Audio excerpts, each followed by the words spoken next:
right. Well, last question, which is very open-ended, but to you four, and I guess you guys watching at home, you guys can put in your thoughts as well. But I don't know, how do you feel about going back? I would say I'm not once again I'm not going back to 4A, but I think kind of continuing the zooming schedule, I'm a little bit worried. I'm a little bit, I think I said this before. I'm a little bit worried because at least for like the readjusting portion, I have to figure things out all over again, um and I'm already trying to figure things out as it is with like academics and kind of like my emotional well-being. I'm like still trying to figure things out. um so I'm a little bit anxious because I have to redo everything that I have already like done with the phased approach for 3A and B. um and I think a lot of my friends kind of say the exact same thing where they're like, I was barely getting the hang of it, and then now we're like switching again for another 4 weeks. Um, so I'm a little bit worried because I'm already like stressed out as it is with like SAT, AP tests. Like one of my classes, it's very last minute AP test kind of preparation. So I'm already like I'm stressed as it is right now. I'm already stressed with that. So I think just trying to redo everything in the midst of what's going on right now in the month of May with finals and end of the year stuff, I'm a little bit worried. I'm really worried. And I think as I kind of alluded before, I'm Muslim, so like I'm fasting this month for Ramadan, and that already kind of drains me a little bit in the day. So like it's just kind of like building blocks that's a little bit scaring me. But like I said before, I have to follow my own advice, take it day by day, and like try to make the best of it. Um, One positive thing that I am definitely looking forward to when it comes to going back in person is just, and something I feel like we were going to talk about earlier, but kind of just forgot about, was the attentiveness and the focus that we all of a sudden just have from being back in person, right? For example, I mean, what was it, a month ago now or so? I was in my statistics Zoom class, right? And first of almost everyone had their cameras on, which, for all of you students and teachers out there, like, all right, that's good, right? Having the cameras on. But our teacher went to show us like this program that ran a certain kind of uh, test or whatever.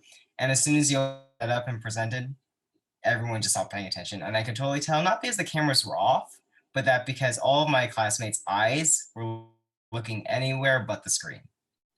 And so I thought that was just like, oh, that's hilarious. And then as soon as we got back in person, my first in-person class was my econ teacher, and he went over a lesson that we'd already done on Zoom. And so I knew if I had been doing on Zoom for that period, I would be on my phone, right? I would not be paying attention. We've already learned this, or we already at least covered this topic, right? But I was sitting there in person and my attention was through the roof. I was just like, oh, okay, here we go.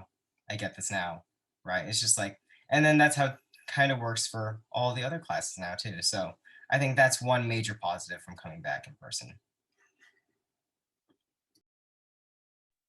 I feel like as a person, I have to approach things being hopeful, even if I have some worry or anxiety around it, just for my own like mental stability. I have to try to look and see like, okay, this is where we're headed. Like we're moving into this. And in my role, I'm there to support other staff members. So for me, I'm approaching from a place of like, how can I help? What can I do? And how can I support you? And just knowing that that everyone's going to be in a different place, but knowing that I can control me and I can be open to listening and supporting people. And I continue to feel like if we've done this last part, which I would say was really hard, then as we approach this next step, it's going to be really hard again, but I don't see a reason why we can't do it. So that's kind of where I am, is like, yes, it will be another hard thing, but what this year has shown me is that we can do hard things. And so we just need to figure out how to do them and how we want to do them and how we can feel okay. Because I think our students and our staff, we all hold ourselves to a really high standard. And for this next month, it might not be like what your 150% always is, and that's okay. And we're going to see what it is, and we're going to approach it as it comes. And like, I just need to take things in small steps, small bites, but I'm going to approach it from a space of like hope and gratitude. And there might be things that scare me, and that's okay.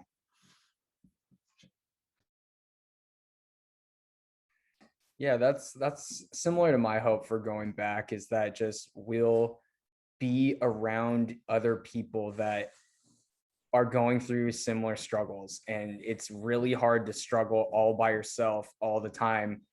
You know, you're going to see it, the teachers, other staff members, we're not going to nail it 100% of the time, and that's okay. But and I think hopefully seeing that and being around it, you out there will not hold yourselves to that perfect standard, even if that was maybe your standard in the past.